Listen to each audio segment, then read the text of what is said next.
नमस्कार. आज आपण बाप्पासाठी मोदक थाळी बनवणार आहोत. त्यासाठी आपण 5 प्रकारचे मोदक बनवणार आहोत. चला तर सुरुवात करूयात. इथे घरात असलेलं जे सुकं खोबरं आहे तेच घेतलं, त्याचे तुकडे करून मिक्सरला बारीक करून घ्यायचं. त्यानंतर 1 चमचा तुपामध्ये 1 ते 2 चमचा तुपामध्ये आपल्याला हे जे बारीक केलेलं किस आहे तो व्यवस्थित 3 ते 4 मिनिटं लो टू मीडियम फ्लेमवरती भाजून घ्यायचा आहे. तुम्ही डेसिकेटेड कोकोनट किंवा ओला नारळाचा चव सुद्धा वापरू शकता. नंतर मिक्सरच्या भांड्यामध्ये 8 ते 10 पानं घ्यायचे, खायचे पानं ज्याला आपण नागलीचे पानं सुद्धा म्हणतो. त्यामध्ये पिठी साखर 3 ते 4 चमचे टाकायचं, म्हणजे बाहेरचं आवरण आपल्याला कडवट लागणार नाही. त्याचबरोबर थोडंसं दूध टाकून याला फिरवून घ्या. तुम्हाला हवं असल्यास यामध्ये रंगीत सोप येते जी गोडसर लागते, ती सुद्धा तुम्ही यामध्ये टाकून मिक्स करू शकता. नंतर हे बारीक केलेलं मिश्रण नारळात किंवा बारीक केलेलं जे खोबरं किस आपण भाजून ठेवलंय त्यात टाकायचं. हळूहळू हे भाजत आलं की पॅन सोडायला लागते. त्यानंतर गॅस बंद करून ठेवून द्यायचा. त्याचबरोबर आपण आतलं स्टफिंग तयार करूयात. या स्टफिंगमध्ये इथे गुलकंद घेतलाय 2 ते 3 चमचे. सोबत तुम्ही सुपारी, सोप काहीही टाकू शकतात. मी यामध्ये भाजलेली सोप आणि धना डाळ टाकत आहे, ज्याला धना सोप पण म्हणतात. त्याचबरोबर रंगीत सोप जी मिळते गोडसर ती सुद्धा टाकत आहे. तुम्ही ड्रायफ्रूट सुद्धा टाकू शकतात. याला व्यवस्थित असं मिक्स करायचं आणि नंतर जे थंड झालेलं मिश्रण आहे त्यातला आपण थोडासा गोळा घेऊयात आणि जो मोदकाचा साचा आहे त्यामध्ये याला टाकायचं. बरं, मोदकाचा साचा ज्यावेळेस आपण याला भरतो त्यावेळेस हे आतल्या बाजूस व्यवस्थित भरायचं आणि मधली बाजू थोडीशी पोकळ करून घ्यायची, जेणेकरून आपल्याला यामध्ये सारण व्यवस्थित भरता येईल. चमच्याच्या साहाय्याने आपण यामध्ये सारण भरून घेऊयात आणि वरती जो पानाचा आपण सारण बनवून ठेवलेलं आहे त्याचा थोडासा गोळा घेऊन वरतून याला कव्हर करूयात. कव्हर झाल्यावरती तुम्ही बघू शकतात आपला मोदक अगदी तयार आहेत. पटकन हे मोदक तयार होतात. तुम्ही सुद्धा नक्की ट्राय करा. वरून याला आपण गार्निश करणार आहोत, ते थोड्याशा रंगीत सोपेने किंवा साध्या सोपेने गार्निश करू शकता. आता आपण दुसरा प्रकार बघणार आहोत, तो आहे चोको वॉलनट मोदक. हा सुद्धा खूप छान लागतो. एका मिक्सरच्या भांड्यामध्ये 2 बर्बनचे बिस्किट पुडे घेतले आहेत आणि ते व्यवस्थित बारीक करून घ्यायचे आहे. त्याची फाईन पावडर झाली की आपल्याला एका साईडला ते ठेवून द्यायचं. नंतर एका पॅनमध्ये थोडेसे अक्रोड घ्यायचे आणि आपल्याला थोड्याशा तुपामध्ये त्याला व्यवस्थित असं भाजून घ्यायचं, जेणेकरून त्याचा कच्चेपणा आपल्याला चॉकलेट मोदक खाताना लागणार नाही. आणि हे व्यवस्थित थंड झाल्यावरती याला मिक्सरमध्ये फिरवून घ्यायचं.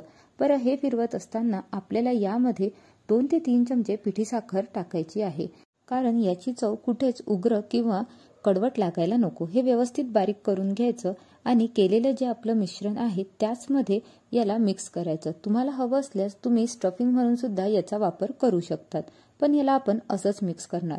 यामध्ये अजून 2 ते 3 चमचे आपल्याला पिठी साखर टाकायची आहे आणि जे कॅडबरी असते त्याला मी गरम पाण्यामध्ये थोडंसं वितळून घेतलं आहे आणि तेच मी यामध्ये टाकत आहे. तुम्हाला हवं असल्यास तुम्ही संपूर्ण कॅडबरी किंवा डार्क चॉकलेट वापरून सुद्धा याला मिक्स करू शकतात, पण इथे मी त्याचबरोबर थोडंसं दूध घेतलेलं आहे आणि याला व्यवस्थित असं मिक्स करून घ्यायचं. कणकेसारखं भिजवायची गरज नाही, फक्त आपल्याला मोदक व्यवस्थित बनवता आला पाहिजे. आता जे आपलं साचा आहे त्याला आपण थोडासा तूप लावून घेऊयात. अगदी ऑप्शनल आहे, नाही लावलं तरी चालते. आणि एक व्यवस्थित गोळा घ्यायचा याच्यातला आणि याला आपण भरून घेऊयात आणि व्यवस्थित मागच्या साईडने सुद्धा दाबून घ्यायचं. तुम्हाला हवं असल्यास तुम्ही चॉकलेटचा एक तुकडा आतमध्ये स्टफिंग म्हणून सुद्धा भरू शकतात. तयार आहे आपला चोको वॉलनट मोदक. पण याचबरोबर हे इथे संपत नाही, आपण दुसऱ्या साच्यात सुद्धा याला करून दाखवूयात. हे लहान मुलांना अगदी आवडतात. दुसऱ्या साच्यात सुद्धा तुम्ही बघू शकतात अगदी पटकन तयार होतो. इथे काही जास्त वेळ याला लागत सुद्धा नाही. वरतून आपण याला जे गोड सोपेचे दाणे आहेत त्याने गार्निश करायचं आणि नंतर एक चॉकलेट घेऊन त्याला सुद्धा गरम पाण्यात थोडंसं मेल्ट करून एका साईडने त्याला असं बारीक कट देऊन या चोको वॉलनट मोदक वरती ड्रिप करायचं. किंवा तुम्ही इथे डार्क कंपाऊंड चॉकलेट सुद्धा मेल्ट करू शकतात आणि त्या पद्धतीने यावरती ड्रिप करू शकतात. तयार आहेत आपले चोको वॉलनट मोदक. आता आपण तिसरा आणि पटकन होणारा प्रकार म्हणजेच तिळाचे मोदक पाहूयात. आता तिळगुळाच्या मोदकासाठी इथे 1.5 वाटी तीळ व्यवस्थित असा भाजून घेतलाय खमंग आणि त्याच वाटीने अर्धी वाटी इथे शेंगदाणे घेतलेले आहेत. हे मिक्सरला एक आपल्याला बारीक वाटून घ्यायचं आहे आणि एक जो कोर्स आहे तो आपल्याला थोडासा जाडसर वाटून घ्यायचा आहे. हे वाटून झाल्यानंतर यामध्ये 1 वाटी आपल्याला गूळ टाकायचं आहे. आता हे जे गूळ आहे हे मी किसून घेतलेलं आहे आणि याला व्यवस्थित हाताच्या साहाय्याने आधी मिक्स करून घ्यायचं। नंतर मिक्सरला आपल्याला व्यवस्थित फिरवून घ्यायचं आहे। अगदी तेल निघालं नाही पाहिजे, तेल निघायच्या आधीची जी थोडी प्रोसेस आहे तिथपर्यंत याला बारीक करायचं, म्हणजे मोदक सहज बनतील। इथे तुम्ही साच्याला तूप लावू शकतात, मी इथे लावलेलं नाही। परत या साच्यामध्ये आपण हे मिश्रण व्यवस्थित असं घट्ट दाबून घेऊयात, म्हणजे ते कुठे सुटणार। तयार आहेत आपले तिळगुळाचे अतिशय चविष्ट आणि पौष्टिक मोदक, जे बाप्पाला सुद्धा खूप आवडतील। तुम्ही सुद्धा नक्की ट्राय करा। आता बघूयात आपण ड्रायफ्रुट्सचे मोदक। ड्रायफ्रुट्स मोदक बनवण्यासाठी इथे अर्धी वाटी अक्रोड थोड्याशा तुपामध्ये व्यवस्थित असे भाजून घेतले आहेत 2 ते 3 मिनिटं कच्चेपणा जाईपर्यंत। त्याचबरोबर भोपळ्याच्या बिया 2 ते 3 चमचे आणि सूर्यफुलाच्या बिया 2 चमचे व्यवस्थित भाजून घेतले आहेत। हे अगदी ऑप्शनल आहेत, तुम्हाला नसेल टाकायचं तरी सुद्धा चालते। नंतर पाववाटी पिस्ता हे थोड्याशा तुपामध्ये व्यवस्थित खमंग भाजून घेतलं आहे। नंतर 10 ते 12 बदाम आणि 10 ते 12 काजू आपण व्यवस्थित 2 ते 3 मिनिटं भाजून घ्यायचंय थोड्याशा तुपामध्ये किंवा त्या पॅनला लागलेल्या तुपामध्ये। त्याच तुपामध्ये आपल्याला 2 ते 3 चमचे खसखस भाजून घ्यायची आहे, साधारण 1 मिनिटासाठी। ही प्रोसेस आपल्याला लो फ्लेमवर करायची आहे। बाकीची प्रोसेस तुम्ही लो टू मीडियम किंवा मीडियम फ्लेमवर करू शकतात।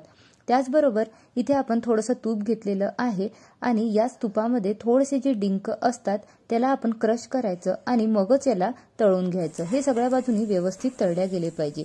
हे संपूर्ण थंड झाल्यावरती याला आपण मिक्सरमध्ये थोडं थोडं करत बारीक करायचं आहे। बरं, सर्वात महत्त्वाची गोष्ट म्हणजे डिंक हा संपूर्ण थंड झालेला असावा। आता आधी अक्रोड आणि यासोबत थोडे थोडे बाकीचे ड्रायफ्रूट सुद्धा बारीक करून घ्यायचे, याची फाईन पावडर तयार करायची आहे। तुम्ही आधी हे व्यवस्थित बारीक करून नंतर सुद्धा तुपात भाजू शकतात। इथे डिंक हा संपूर्ण थंड झालेला आहे। या थंड झालेल्या डिंकासोबतच आपल्याला खसखस ही बारीक करून घ्यायची आहे, म्हणजे ती व्यवस्थित बारीक होते। त्यानंतर इथे डेट्स घेतलेले आहेत, त्याच्या बिया काढून घेतलेल्या आहेत आणि हे सुद्धा पेंडखजूर व्यवस्थित मिक्सरला बारीक करून घ्यायचं। आता केलेल्या ड्रायफ्रुट्सच्या पावडरवरती खजूरची पेस्ट काढून घ्यायची आणि याचबरोबर यामध्ये 4 ते 5 चमचे पिठी साखर टाकायचं। तुम्ही इथे गूळ सुद्धा टाकू शकता आणि नंतर याला व्यवस्थित असं एकजीव करून घ्यायचं। हे नीट एकजीव झालं नाही तरी सुद्धा खजूरच्या गोडीमुळे हे गोडसर बनते।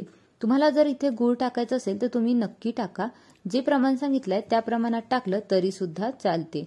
हे खायला अतिशय उत्तम लागतात आणि शिवाय पौष्टिकही आहेत आणि बाप्पाला एवढा पौष्टिक नैवेद्य आपण आवर्जून द्यावा। साच्याला थोडंसं तूप लावून घ्यायचं आणि यामध्ये हे मिश्रण घट्ट दाबून भरायचं। जर तुमचं मिश्रण कुठेही कोरडं होत असेल तर तुम्ही एक तर हे मिश्रण थोड्याशा तुपामध्ये भाजून घ्या किंवा वरून गरम तूप यामध्ये टाकू। तयार आहेत ड्रायफ्रुट्स मोदक। तुम्ही या पद्धतीची मोदक थाळी बाप्पाला नक्की अर्पण करा। इथे आपण गव्हाच्या पिठाचे आणि गुळाचे मोदक सुद्धा अपलोड केलेले आहेत, त्याचा व्हिडिओ तुम्ही नक्की जाऊन चेक करा। या पद्धतीने आपली 5 प्रकारची मोदकाची थाळी तयार आहेत। तुम्ही दुसरे सुद्धा मोदक यामध्ये ठेवू शकता। नक्की ट्राय करा। नमस्कार।